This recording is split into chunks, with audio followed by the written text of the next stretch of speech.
Chapter 14. Teaching and Learning English.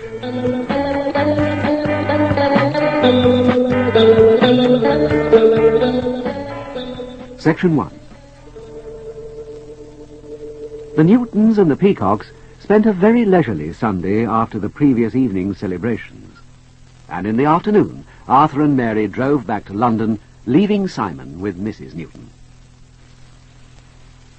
First thing Monday morning, Arthur made a few telephone calls to see if it was at all possible to go on a package tour to Greece that very day. All the travel agents were very helpful, but pointed out that package tours normally begin on a Saturday. It happened that there was one tour that left that day, but it was unfortunately fully booked. Mary was beginning to think that their plans would come to nothing, but Arthur said he would, as a last resort, try the local travel agent in the High Street to see if there was any way of getting to Greece independently that was not too expensive. He was told that there was a night flight every day which was cheaper than the normal schedule fare, and that since it was not yet the high season, they should have no difficulty at all in finding reasonably priced accommodation on the spot, once they had arrived in Athens. So Arthur bought 2 plane tickets, went back home, and told Mary to start packing. Their flight left Heathrow just after 11 o'clock, and arrived in Athens just as the sun was rising.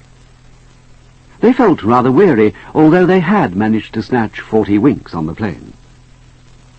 They went to the inquiry desk and were given 2 or 3 addresses of hotels. They told the taxi driver to go to the first hotel on the list, booked in and went straight to bed and slept till lunchtime. After an excellent lunch, they went out to do a spot of sightseeing. They climbed the hill up to the Acropolis, which impressed them both considerably. Then they wandered back down again, feeling rather hot and sticky, and above all, thirsty.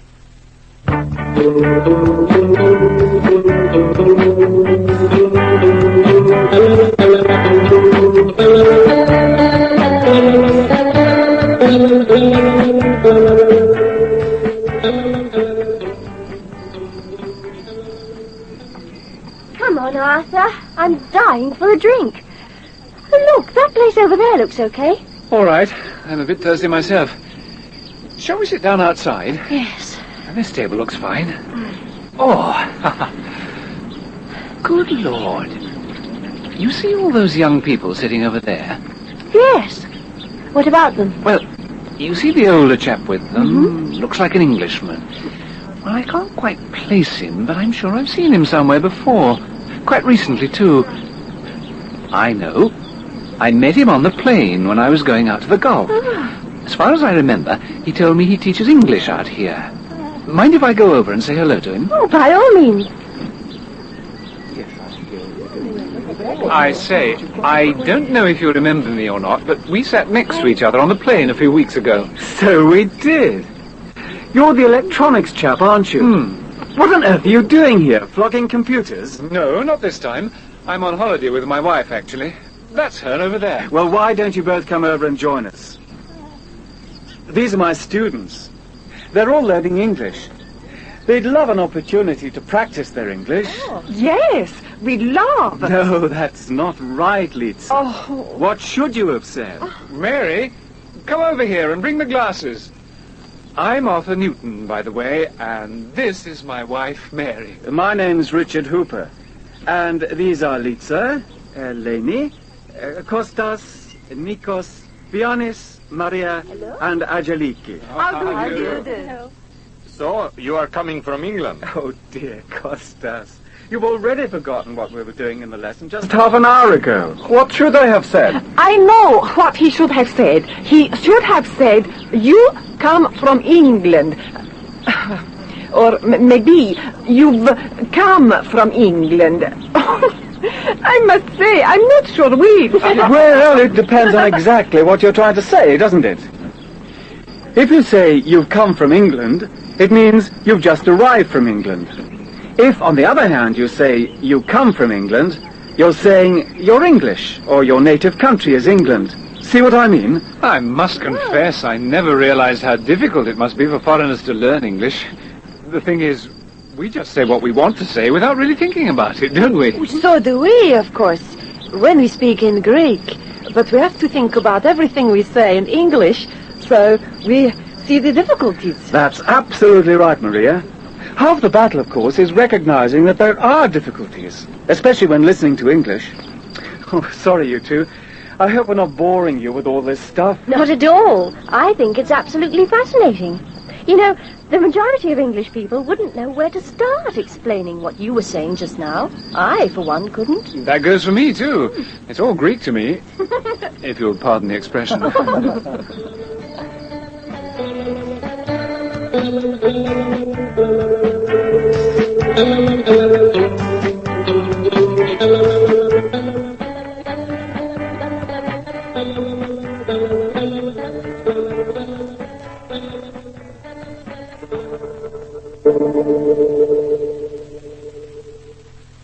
Section 2. The passage is taken from an article in English Language Teaching, a magazine for teachers of English. One of the most interesting techniques I observed was in Comrade Sun's first-year English class at Peking University. 2 women students rose and played roles at their seats by the use of dialogue alone. They acted out verbally a story called A Red Army Man's Cap, concerning 2 soldiers on the historic Long March.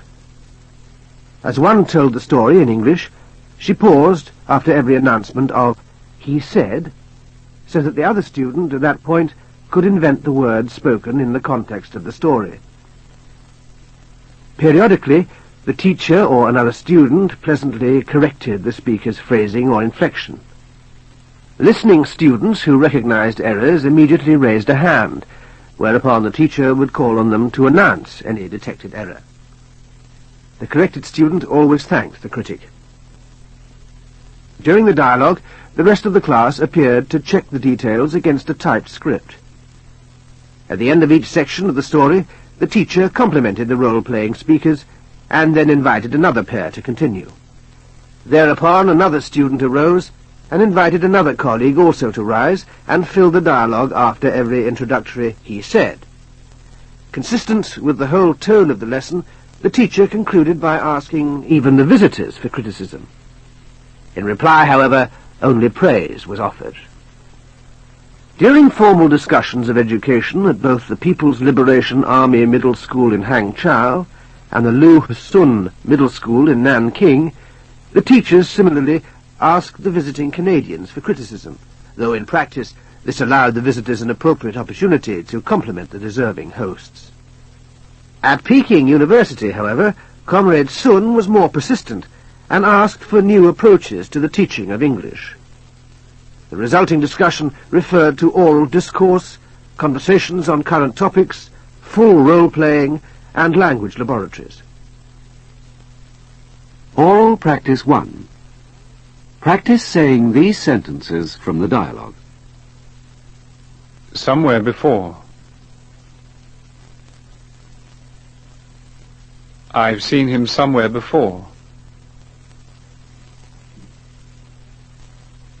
I'm sure I've seen him somewhere before. Can't quite place him, but I'm sure I've seen him somewhere before.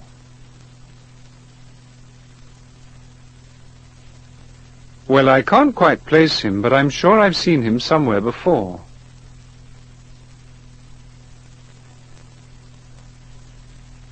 Hello to him. And say hello to him. Go over and say hello to him. Mind if I go over and say hello to him?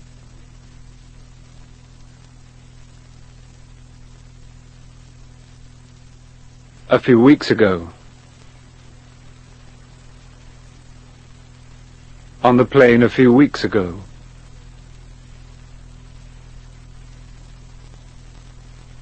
We sat next to each other on the plane a few weeks ago.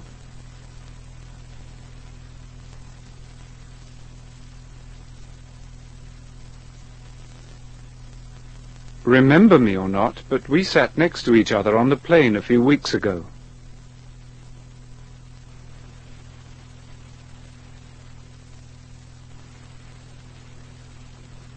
I don't know if you remember me or not, but we sat next to each other on the plane a few weeks ago.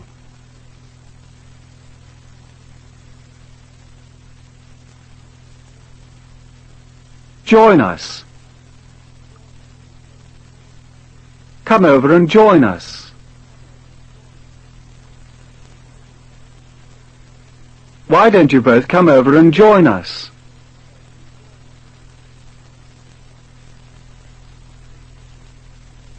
Well, why don't you both come over and join us?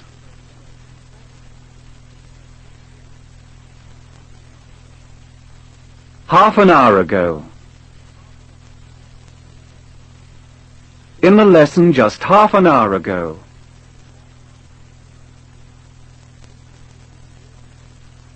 We were doing in the lesson just half an hour ago.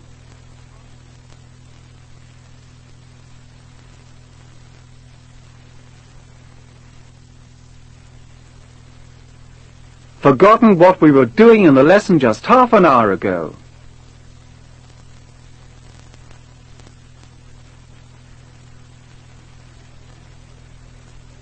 You've already forgotten what we were doing in the lesson just half an hour ago.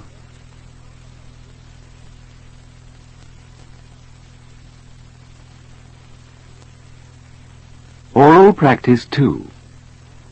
Listen to the dialogue and then take the part of B. How are you getting on with your English classes? Oh, not so bad, thanks. But I still make a few mistakes. Really? I thought English was a pretty easy language to learn. There are no genders and no cases to learn, like there are in some languages. Yes, that's true. But there are lots of other things you can get wrong. What sort of things? Well, I'm still not sure when I'm supposed to use the past tense or the present perfect, for one thing. I must admit that I've spoken English all my life, and I don't even know what the present perfect is. Really? But you used it. You said, I've spoken English all my life. That's the present perfect, is it? I wouldn't have known. You may not speak English as well as I do, but you seem to know more about it. Well, I'd sooner be like you and speak it perfectly without thinking about it. Now wind the tape back to the beginning of this dialogue, and this time speak at the same time as B. Now here's the dialogue again, and this time you take the part of B. How are you getting on with your English classes?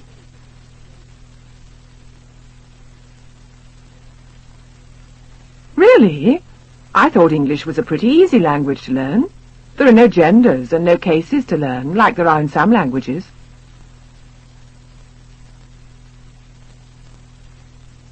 What sort of things?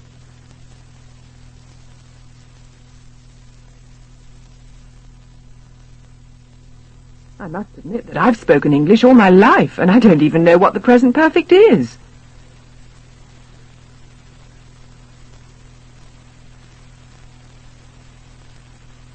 That's the present perfect, is it? I wouldn't have known. You may not speak English as well as I do, but you seem to know more about it.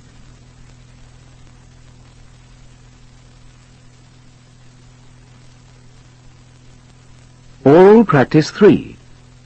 Listen to John Clegg talking about teaching and learning English. Then answer the questions in your book.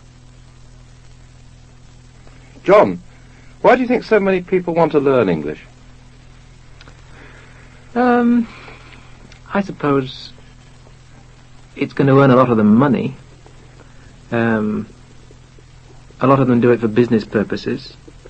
A lot of them do it because they want to travel around the world. You can use English wherever you go, really. You can't use other languages half as well as you can use English. As an English teacher, do you think English is an easy language to learn, or have you no views on that? I don't think any language is really easy to learn. To some extent it depends on what language you start from. Yeah. I mean, if you're a German, you might find English is to a certain extent an easier language to learn than something which is very, very different from German. But most languages are equally difficult, I think. I don't think it is a particularly difficult language to learn from the point of view of the first year, say. Yes. Because there are not a lot of major grammatical problems. But that very often deludes people into thinking that it's going to be far easier to learn than other languages. When they get to their second or their third year, then they find that it is becoming perhaps more and more difficult, a lot more difficult than they first found it, you know? Yes, in what senses does it become more difficult? I think meanings more than grammar. Very large vocabulary, lots of subtleties of meaning, especially in idioms. They've got to learn a lot of idioms. This is why foreign learners of English always come up to you and want to learn masses and masses of idioms, because they've realised, or somebody's told them, that idioms are important. I think it's really to do with a wide range of subtleties of meaning, more than grammatical problems, which are much more difficult in other languages. Yeah. Have you got any sort of tips for any language teacher that you could give them to any mistakes that you personally have made that you would like perhaps other teachers not to make? Well, tips. Yes. Definitely tips. If you want to be a language teacher, you've got to be, I think, prepared to be a bit of an actor in class. I don't think you can be a very good language teacher unless you've got a facility of that kind to a certain degree. Because language teaching is about communication, and if you're not a good communicator yourself, then... Why do you say actor? I understand communicator, but I'm not quite sure what you mean when you say actor. Well, because a lot of the language that you learn is language that you use between two people, and... well, between two people or between larger groups of people, and to try to do it in the classroom is going to be necessarily unreal. And the only way you can get any kind of reality into the classroom is through things like role-playing and acting. I mean, to a certain degree, acting. Oral practice 4. Word formation. Listen to the examples first. I bought a machine for mowing the lawn. Oh, you mean a lawnmower? Oh, you mean a lawnmower. And my wife's bought something for drying the clothes. Oh, you mean a clothes dryer? Oh, you mean a clothes dryer. Now you do the same. I bought a machine for mowing the lawn. Oh, you mean a lawnmower. And my wife's bought something for drying the clothes. Oh, you mean a clothes dryer. And she's got something to wash the dishes.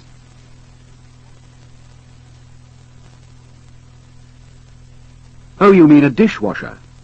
I'm having trouble with the thing that washes my windscreen.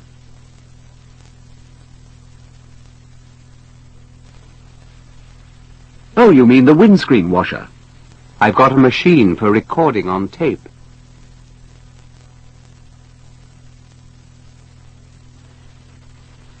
Oh, you mean a tape recorder. I'm looking for the thing to beat the eggs with.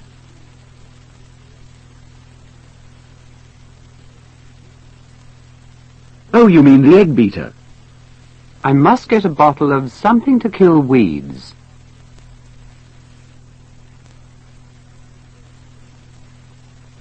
Oh, you mean weed killer. I'm going to buy a machine for drying my hair.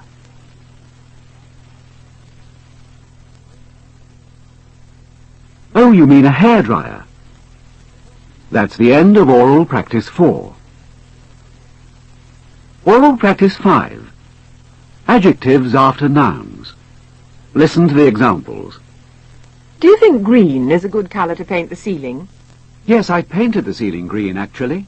Yes, I painted the ceiling green, actually. Coffee should be made strong, don't you think? Yes, I made the coffee strong, actually. Yes, I made the coffee strong, actually. Now you go on in the same way. Do you think green is a good colour to paint the ceiling?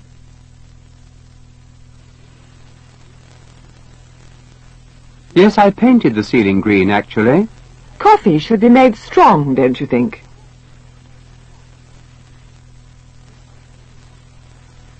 Yes, I made the coffee strong, actually. Do you like hard-boiled eggs?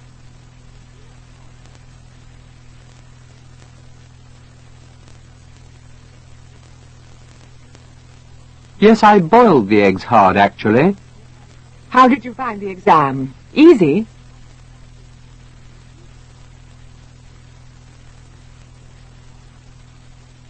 Yes, I found the exam easy, actually. I think it's important to leave a room tidy.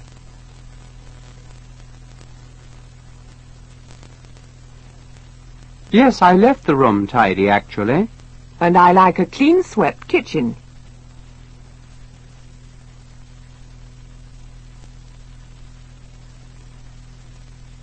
Yes, I swept the kitchen clean, actually. When you fry chips, they should be golden brown.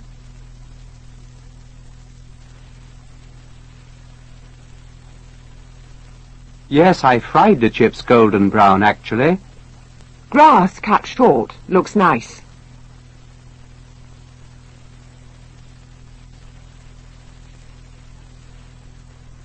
Yes, I cut the grass short, actually. That's the end of Oral Practice 5. Oral Practice 6. Word formation. Listen to the examples first. Did your aunt kiss you?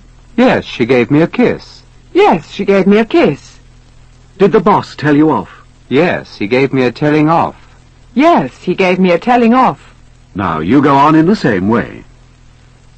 Did your aunt kiss you?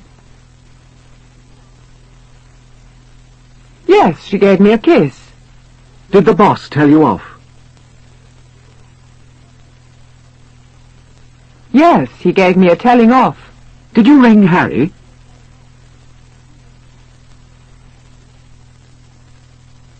Yes, I gave him a ring. Did you wash the car?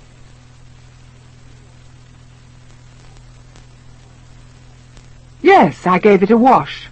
Did that girl smile at you?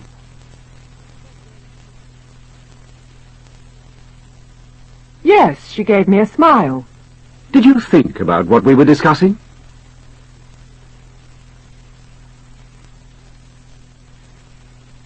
Yes, I gave it a thought. Did you brush your coat?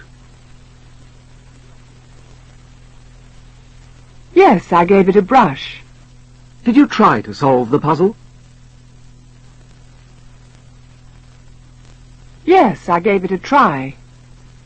That's the end of Oral Practice 6. Oral Practice 7. Dictation. First, cover up the passage and listen, please. One of the results of the popularity of English is that people who come from Britain and the United States find it very difficult to learn foreign languages. Whenever I go abroad, I try desperately hard to speak the language of the country I'm staying in. But as soon as anybody hears me speak, they immediately start talking to me in English. They always say that they welcome the opportunity of practicing my language, but I never get the chance to practice theirs. Now you'll hear the passage again, and this time you must write down what you hear. One of the results of the popularity of English is that people who come from Britain and the United States find it very difficult to learn foreign languages.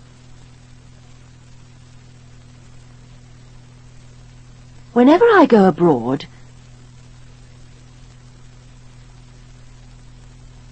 I try desperately hard to speak the language of the country I am staying in.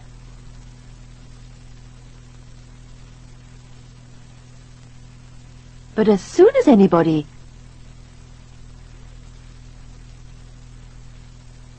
hears me speak,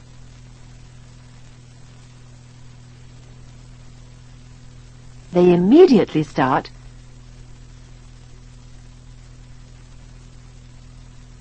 talking to me in English. They always say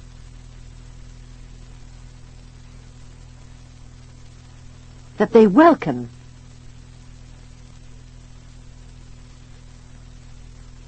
the opportunity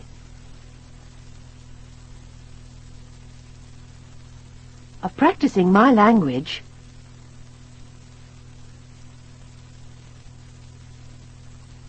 but I never get the chance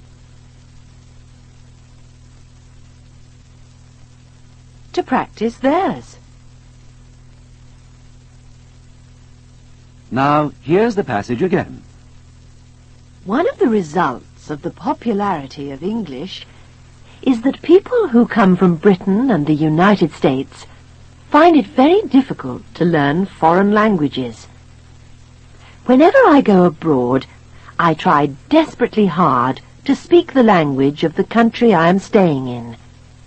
But as soon as anybody hears me speak, they immediately start talking to me in English. They always say that they welcome the opportunity of practicing my language, but I never get the chance to practice theirs. Now check the dictation in your book. That's the end of Chapter 14.